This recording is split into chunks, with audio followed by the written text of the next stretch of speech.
Welcome to Comic Power. I am your host, Comic Killer 72.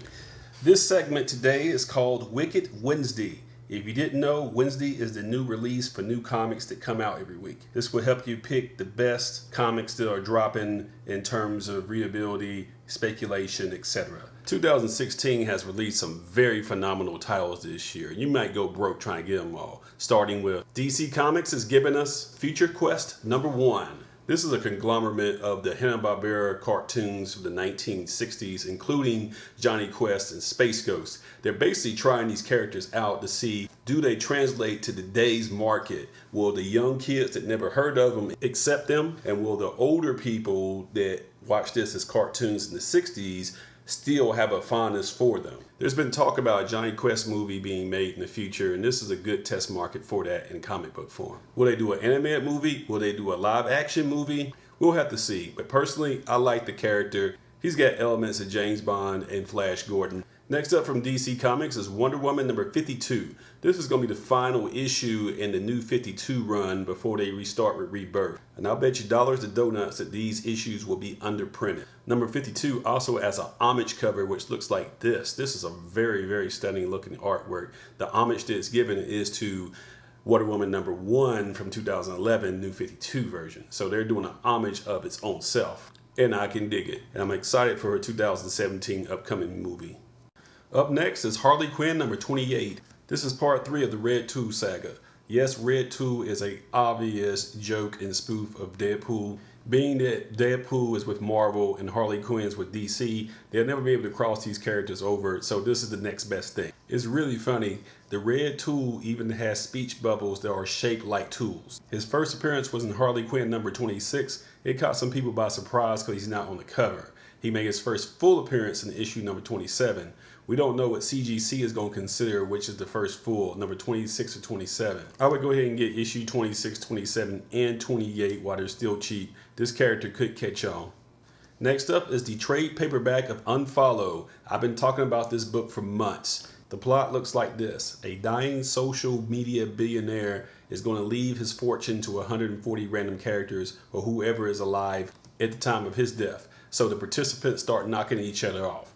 It's on Vertigo Comics, which is a division of DC, and this trade paperback is going to collect the first 6 issues. You definitely want this. They're selling it for about $14.99. This is a must-have. Next up, Marvel Comics is giving us all new Wolverine #8.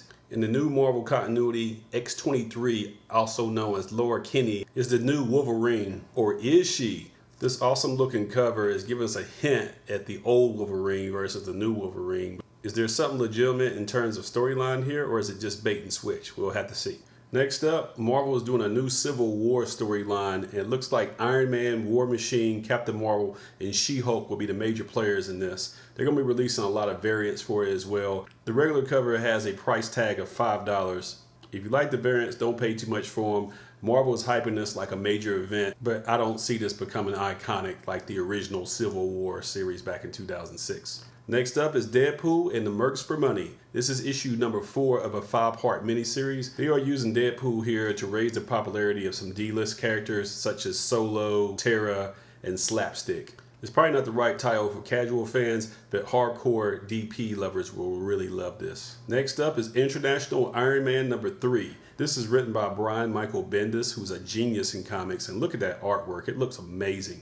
Bendis really made his name as the writer and creator of Jessica Jones back in 2001, so he's the man. His name is right along there with Jason Aaron and Brian K. Vaughan as one of those great writers that if they touch something, you want a piece of that. Next up is Old Man Logan #6. The premise looks like this. He's hiding out in the northern edges of Canada, but he's being hunted down by a murderous cyborg. That sounds like a good premise. I want some of that. And Andrew Sorrentini's artwork style looks fantastic on this character. Next up is my favorite part of the show, where we do a report on indie comics and small publishers.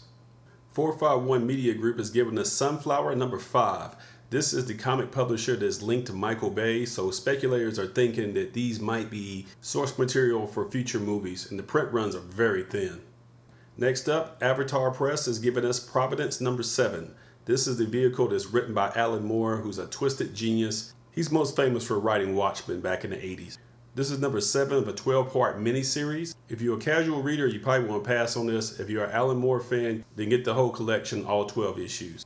Next up is X number 3 from Black Mass Studios.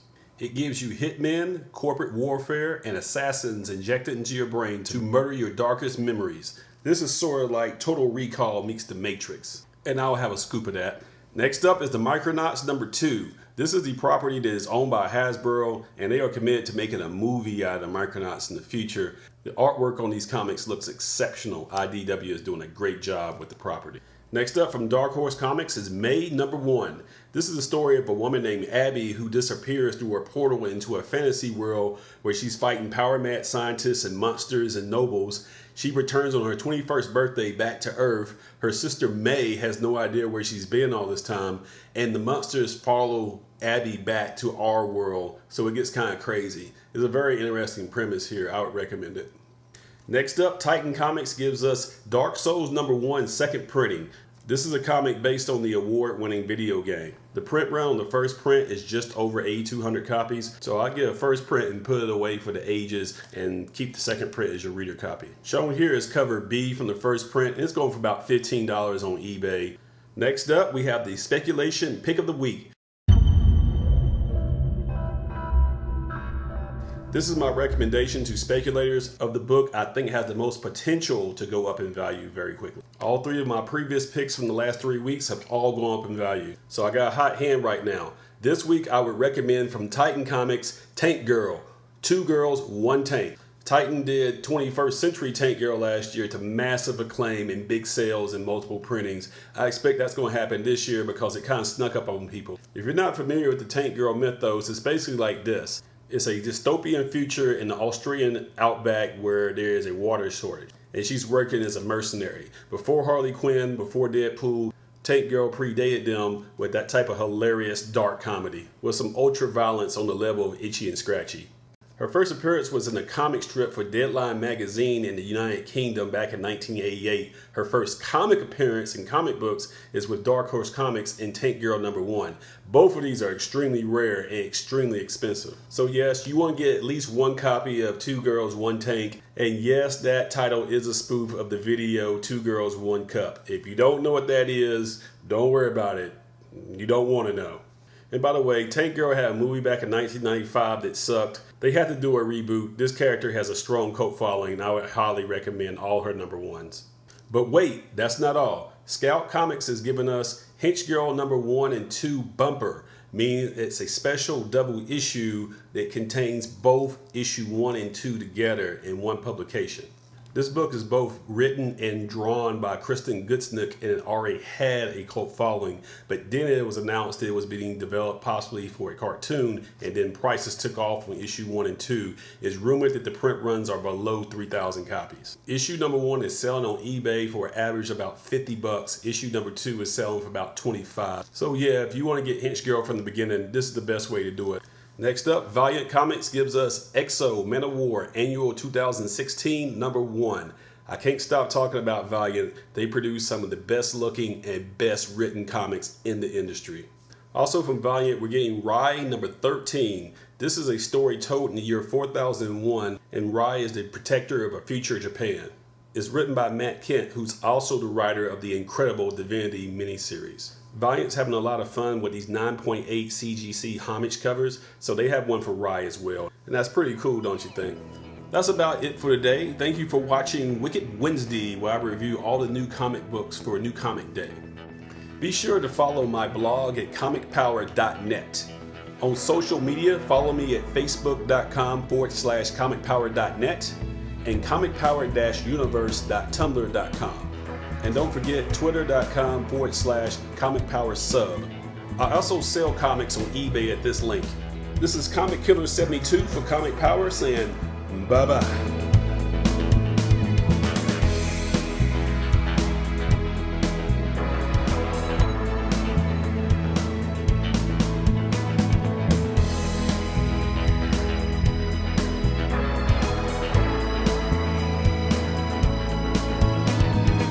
Don't forget to share this video, click on subscribe, give it a thumbs up, and tell everyone you know about this channel to help it grow.